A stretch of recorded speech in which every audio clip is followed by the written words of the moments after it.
या 10th class students, आप लोगों का फिर से बहुत बहुत स्वागत है। तो हम लोग 10th क्लास की बोर्ड की रिवीजन कर रहे हैं जैसा कि आप जानते हो, और हम फर्स्ट चैप्टर रिफ्लेक्शन स्टार्ट कर चुके हैं, जिसमें हमने रिफ्लेक्शन वाला पार्ट एनसीईआरटी बुक के हिसाब से बेटा कवर अप कर लिया हुआ है। ओके, तो कंटिन्यू करते हैं यार विदाउट वेस्टिंग टाइम अब बचा नहीं है अपने एग्जाम में।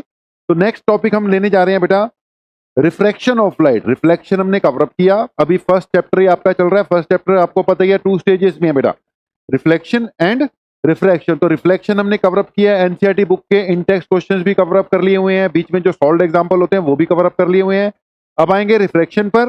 तो रिफ्रैक्शन के बाद फिर बैक एक्सरसाइज के बेटा क्वेश्चन करेंगे। एक बार थोड़ा सा फिर से आपको पैटर्न बता दें जो नए ज्वाइन कर रहे हैं हमारे साथ, कि पूरी की पूरी जो आपकी ये रिवीजन है बेटा किसके अकॉर्डिंग चल रही है, एनसीईआरटी बुक के हिसाब से चल रही है। अब हम लोग इधर उधर की ज्यादा बातें ना करते हुए सीधा एग्जामिनेशन पॉइंट ऑफ व्यू के हिसाब से चल रहे हैं। सीधा एग्जाम में क्या आना है उसको टारगेट कर रहे हैं। तो उसके हिसाब से बेटा सारी की सारी जो रिवीजन है अपनी टोटली एनसीईआरटी बेस्ड है, बाहर हम जा ही नहीं रहे हैं। एनसीईआरटी के इन टेक्स्ट क्वेश्चन हम बीच में ही कवर अप कर जाएंगे, एनसीईआरटी की जो बैक एक्सरसाइज है वो भी सारी की सारी कवर अप करेंगे, एंड एनसीईआरटी की एग्जाम्पलर प्रॉब्लम। सबसे इंपॉर्टेंट बात जो अपनी होने वाली है that is NCERT exemplar problem. भाई आधी जनता को तो यही नहीं पता कि एनसीईआरटी वाले एक दूसरी किताब भी छापते हैं साथ में, जिसको एनसीईआरटी एग्जाम्पलर कहते हैं। उसमें सिर्फ क्वेश्चंस ही क्वेश्चंस होते हैं, चैप्टर वाइज सारे, फिजिक्स के, केमिस्ट्री के, बायो के सारे आपको एनसीईआरटी एग्जाम्पलर के क्वेश्चन मिलेंगे। और हमारी रिकमेंडेशन है कि आपने ये तो करना ही करना है, एनसीईआरटी एग्जाम्पलर जरूर करनी है। ओके, इधर उधर की चीजों से पढ़ने की बजाय सीधा आप एनसीईआरटी पे स्टिक कर दो, यहीं से आपको जन्नत नसीब होने वाली है भाई, यहीं से सब कुछ मिलेगा। तो एक एनसीईआरटी एग्जाम्पलर प्रॉब्लम आती है बेटा, हमारा मेन फीचर रिवीजन में एनसीईआरटी एग्जाम्पलर प्रॉब्लम्स रहेगा। एक बार कवर अप हो जाए सारे चैप्टर, उसके बाद चैप्टर पे चैप्टर जितने भी फिजिक्स वाले पोर्शन के हैं हम एनसीईआरटी एग्जाम्पलर यहीं पे आपको करवा देंगे। राइट है। और फाइनली सैंपल पेपर डिस्कशन, एक दो प्रीवियस ईयर पेपर और एक दो जो सीबीएसई सैंपल पेपर इशू करती है वो, और यहाँ फिर एक दो इधर उधर से हम कुछ सैंपल पेपर्स भी क्या करेंगे, डिस्कस करेंगे। तो बेटा स्टार्ट हम कर ही चुके हैं। चैप्टर 9 क्या है? चैप्टर 9 का नाम light, reflection and refraction. Okay जी, इसमें हमने रिफ्लेक्शन वाला पार्ट बेटा कवर अप कर लिया। अब अपना टारगेट जितने भी आवर्स का बनता है फुल डिटेल में ही कराएंगे, लेकिन थोड़ा फास्ट करा देंगे। ठीक है, बहुत इधर उधर की बातें ना करते हुए कराएंगे सारे ही, लेकिन इधर उधर की बातें नहीं करेंगे, थोड़ा फास्ट मोड में चलेंगे, करा देंगे। ओके, तो रिफ्लेक्शन डन है बेटा। Now we are going to start the concept of refraction. Okay, कोई बहुत ज्यादा नई चीजें नहीं है, एक बार आप लोगों ने सिलेबस किया ही होगा। अब हम क्या करा रहे हैं, उसको रिवाइज करा रहे हैं। अगर किसी ने बढ़िया से पहले नहीं किया तो भाई वो बढ़िया से रिवीजन सारी की सारी यहां पर कर सकता है। तो स्टार्ट करते हैं जी, टाइम को बिल्कुल भी वेस्ट नहीं करते हैं, समय हमारे पास बिल्कुल भी नहीं है। तो रिफ्रैक्शन वाला पोर्शन क्या कर रहे हैं जी, हम स्टार्ट कर रहे हैं। ओके, तो सबसे पहली बात रिफ्रैक्शन है क्या, बचपन से पढ़ते आ रहे हो बेटा, 8th क्लास की साइंस की बुक में भी मिल जाता है रिफ्रैक्शन ऑफ लाइट। तो फिर भी थोड़ी सी बात कर देते हैं कि what is refraction. Basically it is bending of light. Okay, it is bending of light when light enters from one medium to another. Okay, अगर बेटा लाइट एक मीडियम से दूसरे मीडियम में एंटर कर रही है तो वो अपना पाथ चेंज कर लेती है। हम कहते हैं ना light travels in a straight line, तो light travels in a straight line तो ठीक है, लेकिन वो अपने स्ट्रेट लाइन पाथ से क्या हो जाती है, डेविएट हो जाती है जब वो एक मीडियम से दूसरे मीडियम में जाती है। मीडियम का यहां पर मतलब है कि अगर वो एयर से वाटर में एंटर कर रही है तो एयर एक मीडियम हो गया, वाटर दूसरा मीडियम हो गया। तो एयर से वाटर में जाते वक्त लाइट अपने पाथ को चेंज कर लेगी। ओके, वो सीधी नहीं रहेगी, बेंड हो जाएगी, बेंडिंग ऑफ लाइट। ओके, अगर वो वाटर से एयर में आ रही है तो भी बेंड कर जाएगी, अगर वो एयर से ग्लास मटेरियल में जा रही है तो भी क्या कर जाएगी, बेंड कर जाएगी। ये जितने भी मीडियम है, हाँ, रिफ्रैक्शन के लिए ये कैसे होने चाहिए बेटा, सारे के सारे ट्रांसपेरेंट होने चाहिए। ट्रांसपेरेंट होंगे तभी लाइट एंटर करेगी ना, तभी लाइट पास होगी उसमें से। तो सारे मीडियम कैसे होने चाहिए? ट्रांसपेरेंट होने चाहिए। तो पहली बात छोटी सी कि bending of light when light enters from one medium to another is called refraction of light. Okay, अब बात कर लेते हैं मीडियम वगैरह की। तो बेटा हमने बोला जब लाइट एक मीडियम से दूसरे मीडियम में एंटर करेगी तो बेंड हो जाएगी। अब ये मतलब ने बाउंड्री लगा दी दो मीडियम्स के बीच में सेपरेशन के लिए। ऊपर वाले को मीडियम 1 बोल देते हैं, नीचे वाले को मीडियम 2 बोल देते हैं जी। ओके, जब हम रिफ्लेक्शन स्टडी करते थे तब भी हमें क्या लेनी पड़ती है? एक नॉर्मल लेनी पड़ती है। अब हम रिफ्रैक्शन स्टडी कर रहे हैं तो रिफ्रैक्शन में भी हमें क्या लेनी पड़ेगी? एक नॉर्मल तो लेनी पड़ेगी। नॉर्मल बेटा परपेंडिकुलर लाइन है जो सरफेस के ऊपर जहां से लाइट ने बेंड होना है, मतलब ये जो सरफेस है ना, यहां पर एक परपेंडिकुलर लाइन बना लो तो इसको क्या बोल देते हैं हम? नॉर्मल बोल देते हैं। ओके, तो लाइट फर्स्ट मीडियम में चल रही है, कुछ भी हो सकता है। जब ये दूसरे मीडियम में एंटर कर रही होगी, एक मीडियम से दूसरे मीडियम में जा रही होगी, फॉर एग्जांपल फर्स्ट मीडियम क्या मान लेते हैं? एयर मान लेते हैं। दूसरा मीडियम क्या हो गया आपका? वाटर हो जाएगा। तो मान लो जब वो एयर से वाटर में एंटर कर रही है तो यहां पर इस पॉइंट पर क्या हो जाएगा? मीडियम चेंज हो जाएगा। अगर ये मीडियम चेंज ना होता तो लाइट अच्छी भली सीधे जा रही थी, लेकिन due to change in medium light will change its path, it will bend. क्या कर जाएगी जी? बेंड कर जाएगी। तो लाइट सीधी जाते जाते यहां पे जैसे मीडियम चेंज हुआ it will bend. This bending of light is termed as refraction of light. इससे ज्यादा हम इसको रिपीट नहीं करते, पता है आपको। This is called refraction of light. Revision चल रही है बेटा, फिर भी हमने एक बार चलो रिपीट कर दिया। ये जो लाइट आ रही है इसको कहेंगे हम इंसिडेंट रे। ये जो फाइनली गई it is known as refracted ray. Refracted, refraction हुई है ना, तो रिफ्रैक्टेड रे जब रिफ्लेक्शन होती है तो एक इंसिडेंट रे होती है, दूसरी रिफ्लेक्टेड रे होती है। यहां पर एक इंसिडेंट रे है, दूसरी कौन सी होगी? रिफ्रैक्टेड रे। राइट, तो तीन रे हैं, तीन चीजें हमारे पास, incident ray, normal and refracted ray. Normal और इंसिडेंट रे के बीच का एंगल क्या माना जाएगा? Angle of incidence. And normal and refracted ray के बीच का एंगल क्या माना जाएगा? Angle of refraction. तो एक है एंगल ऑफ इंसिडेंस, एक है angle of refraction. This is angle of incidence and बेटा this is angle of refraction. तो दो तरह के एंगल हो गए, एक हो गया एंगल ऑफ इंसिडेंस, दूसरा हो गया एंगल ऑफ रिफ्रैक्शन। तो आई आर की हमें चलो जरूरत थोड़ी देर में पड़ेगी। तो फर्स्ट बात हमने बोली what is refraction of light? It is bending of light when light goes from one medium to another. जब एक मीडियम से दूसरे मीडियम में जा रही है लाइट बेंड हो जाएगी। एक एंगल ऑफ इंसिडेंस हो गया, एक एंगल ऑफ रिफ्रैक्शन हो गया। अब यहां पे बेटा एक सवाल पैदा होता है कि बेंड तो हो गई, अब ये सीधा जा रही थी, ये ऊपर भी तो बेंड हो सकती थी, नीचे ही क्यों शो की है? अब इसका लिए एक दो बातें और डिस्कस करनी पड़ेगी। क्या बोला जी हमने? अच्छी भली सीधी जा रही थी, लाइट बेंड हो गई, ठीक है, बेंडिंग ऑफ लाइट रिफ्रैक्शन है। अब पॉइंट ये है कि भी ये कैसे डिसाइड करोगे कि लाइट को नीचे ही बेंड कराना है या ऊपर ही बेंड कराना है? अब उसके लिए एक दो बातें और लगेंगी। तो अगली बात हम एक कंसेप्ट लेकर आएंगे, किसका? रेयर एंड डेंसर मीडियम का कंसेप्ट आएगा बेटा। एक वर्ड आएगा बार बार रेयर, एक वर्ड आएगा बार बार डेंसर। अच्छा, एक पॉइंट को समझना, यहां पे डेंसिटी का मतलब वो नॉर्मल किलोग्राम पर मीटर क्यूब वाली डेंसिटी नहीं है कि ये मटेरियल की ज्यादा डेंसिटी है और ये कम डेंसिटी है, जिसकी ज्यादा डेंसिटी वो ज्यादा भारी होता है, वो चीज नहीं है बेटा, ये अलग चीज है। यहां पर डेंसर या डेंसिटी एक अलग कंसेप्ट है कि जिसको हम बोलेंगे ऑप्टिकल डेंसिटी। क्या टर्म आ रही है? Optical density. बेटा किसी भी ट्रांसपेरेंट मीडियम की हम एक क्या डिफाइन करते हैं? ऑप्टिकल डेंसिटी डिफाइन करते हैं। ऑप्टिकल डेंसिटी का कंसेप्ट आता है किसके? ट्रांसपेरेंट मीडियम का, क्योंकि आप स्टडी कर रहे हो रिफ्रैक्शन। रिफ्रैक्शन मतलब लाइट ने एंटर कर कर दूसरे मीडियम में जाना है, एक मीडियम से दूसरे मीडियम में जाना है। ओके, तो यहां पर बात किसकी हो रही है? पहली बात सिर्फ ट्रांसपेरेंट मीडियम की बात हो रही है। तो ऑप्टिकल डेंसिटी कौन से मीडियम्स की?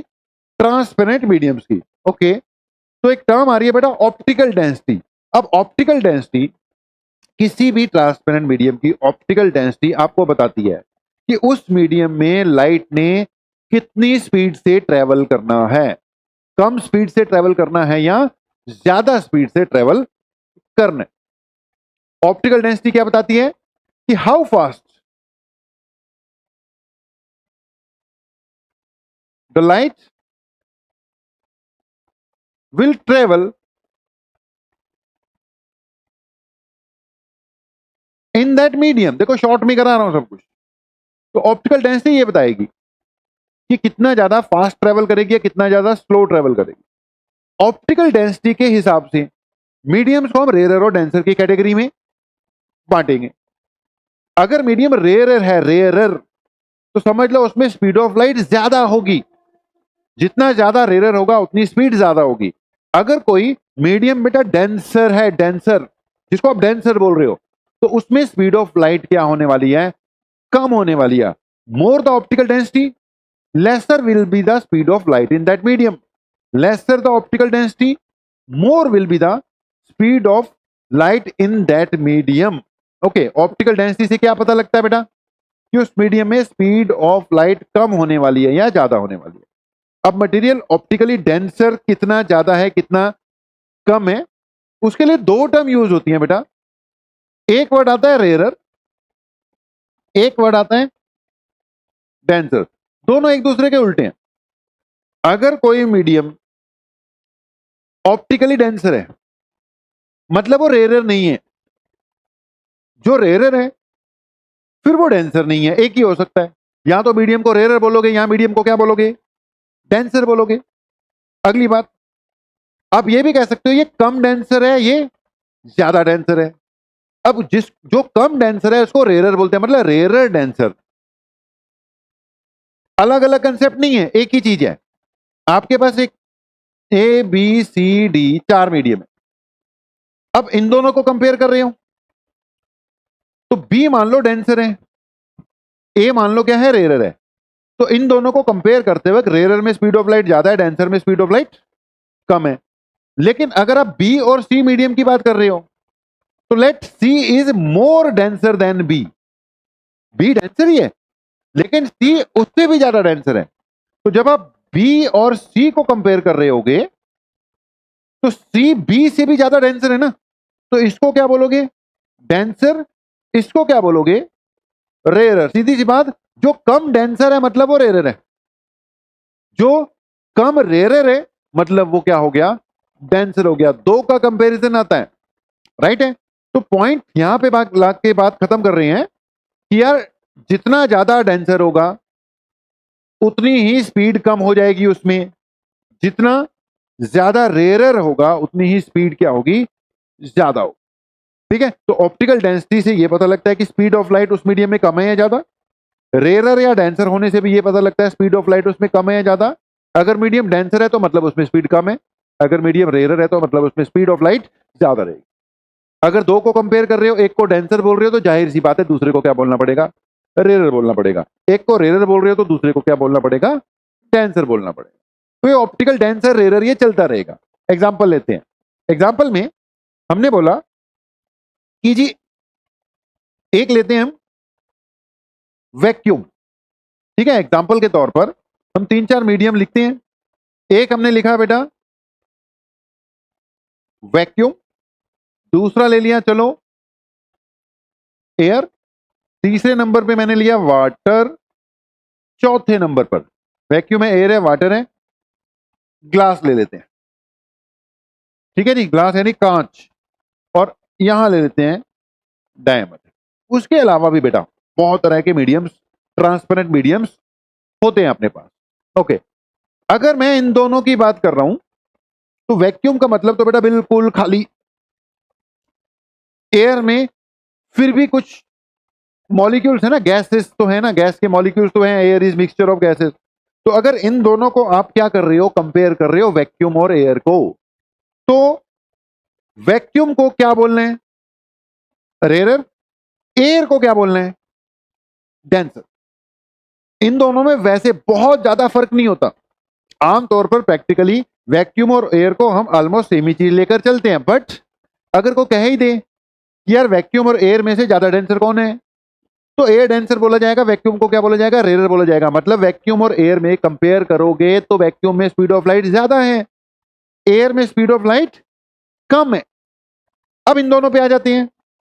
अगर मैं एयर और वाटर की बात कर रहा हूं, एयर से वाटर में लाइट जा रही है या वाटर से एयर में लाइट जा रही है, तो एयर को क्या बोलना पड़ेगा, रेयर बोलना पड़ेगा। वाटर को क्या बोलना पड़ेगा, डेंसर बोलना पड़ेगा। एयर में स्पीड ऑफ लाइट वाटर के कंपैरिजन में ज्यादा है तो वो रेयर है, वाटर में स्पीड एयर के कंपैरिजन में कम हो जाती है, मतलब वो क्या है, डेंसर है। अब देखो एयर वैक्यूम के साथ चल रही है, वैक्यूम के साथ कंपेयर हो रही है तो वो डेंसर बोल देंगे, लेकिन वाटर के साथ कंपेयर हो रही है तो उसको क्या बोलेंगे, रेयर बोलेंगे। समझ रहे हो ना, रेयर डेंसर कोई पक्का नहीं है। हाँ, वैक्यूम का तो पक्का ही है, ये तो हमेशा क्या ली जाएगी, रेयर ही ली जाएगी, क्योंकि वैक्यूम से कम रेयर कोई नहीं है, रेयरेस्ट है ये, राइट है। अब वाटर और ग्लास की बात करते हो तो अगेन वाटर से जब ग्लास में जाएगी तो ये रेयर है, ये डेंसर है। अब वाटर ऊपर वाले दोनों के हिसाब से डेंसर था, लेकिन ग्लास के हिसाब से क्या माना जाएगा, रेयर माना जाएगा। मेरे ख्याल से अब बात समझ गए होगे कि किसी भी मीडियम को, वैक्यूम को तो चलो रेयर बोल सकते हैं, बाकी किसी को हम पक्के तौर पर रेयर नहीं बोलेंगे, पक्के तौर पर डेंसर नहीं बोलेंगे, ये कंपैरिजन में ही होता है। ओके, अगेन इनको देख लेते तो ग्लास क्या हो जाता, रेयर हो जाता, क्योंकि डायमंड उससे भी ज्यादा क्या है, डेंसर। ठीक है जी। सो कंसेप्ट किसका चल रहा था, रेयर का, और किसका चल रहा था, डेंसर का। अगर रेयर है मतलब स्पीड ऑफ लाइट उसमें ज्यादा है, अगर डेंसर है स्पीड ऑफ लाइट उसमें क्या हो जाएगी, कम हो जाएगी। जितना ज्यादा डेंसर होगा उतनी लाइट की स्पीड कम हो जाएगी, जितना ज्यादा रेयर होगा उतनी स्पीड ऑफ लाइट क्या होगी, उसमें ज्यादा होगी। सबसे ज्यादा रेयर कौन है, वैक्यूम। सबसे ज्यादा रेयर कौन है, वैक्यूम। इसमें स्पीड ऑफ लाइट क्या होती है, मैक्सिमम होती है। वैक्यूम और एयर को हम ऑलमोस्ट सेम ही मान के चलते हैं, बट अगर कोई पूछ ही ले तो हमने बोलना है कि भैया वैक्यूम और एयर में एयर डेंसर है, वैक्यूम क्या है, रेयर है। ओके जी। सो क्या कंसेप्ट चल रहा था जी अपना, concept of rare and denser. तो हमने अपने हिसाब से डिस्कस कर दिया, इससे ज्यादा नहीं डिस्कस करेंगे, बिना मतलब में अपना टाइम वेस्ट होगा। ठीक है, तो रेयर डेंसर का कंसेप्ट इतना का पता होना चाहिए कि भी रेयर मतलब स्पीड ऑफ लाइट उसमें ज्यादा रहने वाली है, डेंसर मतलब स्पीड ऑफ लाइट उसमें कम रहने वाली है। तो एक रेयर होता है, डेंसर होता है।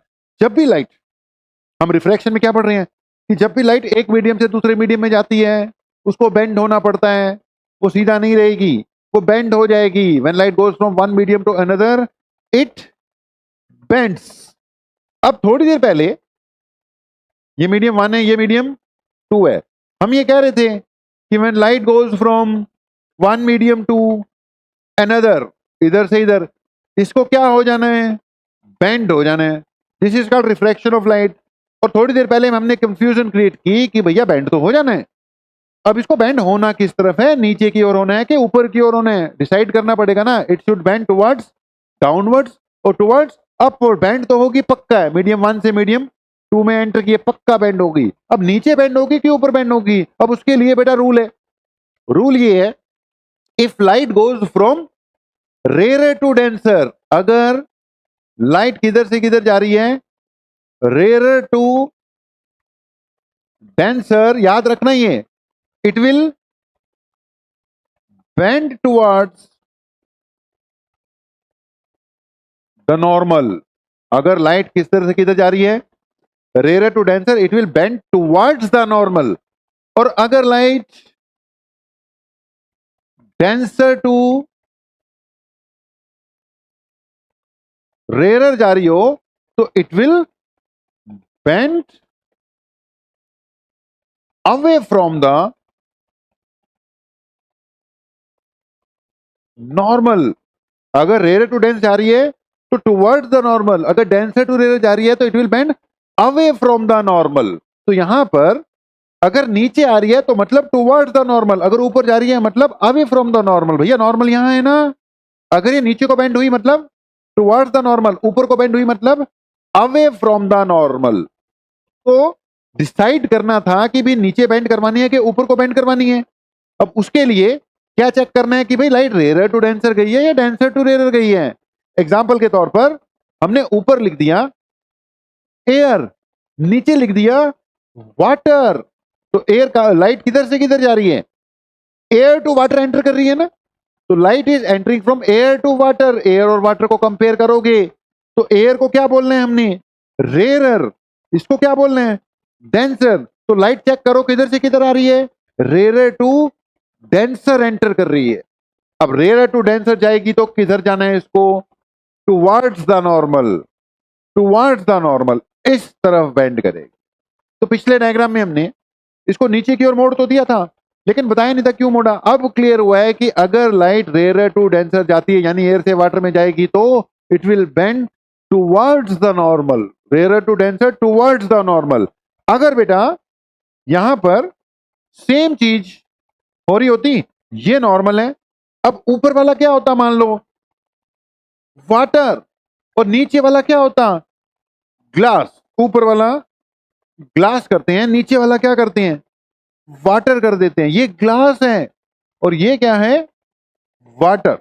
Now if light goes from glass to water, अभी थोड़ी देर पहले समझा रहे थे हम, वाटर और ग्लास में से वाटर को क्या मानना है रेयर, ग्लास को क्या मानना है डेंसर। तो बेटा ये रेयर है, ये क्या है denser, this is rare, this is denser. This time light is going like this, ये हो गई ऊपर से नीचे आ रही है, मतलब किधर से किधर जा रही है, डेंसर टू रेयर जा रही है। Light is going from denser to rare, denser to rare जा रही थी सीधा, इसको किधर बेंड करना पड़ेगा, denser to rare away from the normal. Normal नीचे है ना, तो ये किस तरह बेंड कर जाएगी, ऊपर की ओर बेंड कर जाएगी, तो it will go away from normal, ऐसे जाएगी।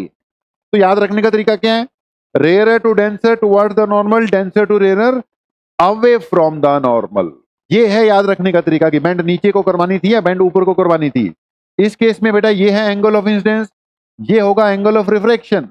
इस केस में ये है एंगल ऑफ इंसिडेंस और ये होगा एंगल ऑफ रिफ्रैक्शन।